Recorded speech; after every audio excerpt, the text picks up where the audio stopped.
সেই গল্পটা কবি পূর্ণেন্দু পত্রী। আমার সেই গল্পটা এখনো শেষ হয়নি। শোনো, পাহাড়টা আগেই বলেছি ভালোবেসে ছিল মেঘকে, আর মেঘ কীভাবে শুকনো খটখটে পাহাড়টাকে বানিয়ে তুলেছিল ২৬ বছরের ছোকরা, সে তো আগেই শুনেছ।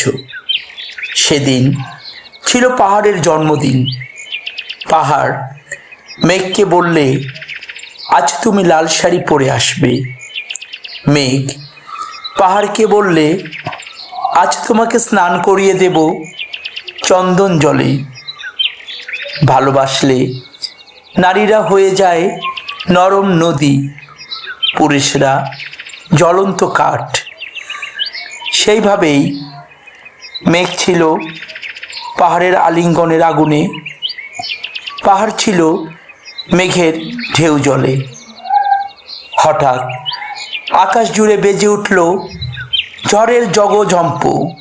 ঝাঁকড়া চুল উড়িয়ে ছিনতাইয়ের ভঙ্গিতে ছুটে এলো এক ঝাঁক হাওয়া।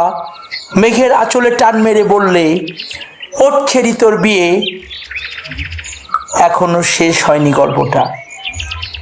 বজ্রের সঙ্গে মেঘের বিয়েটা হয়ে গেল ঠিকই, কিন্তু পাহাড়কে সে কোনোদিন ভুলতে পারল না।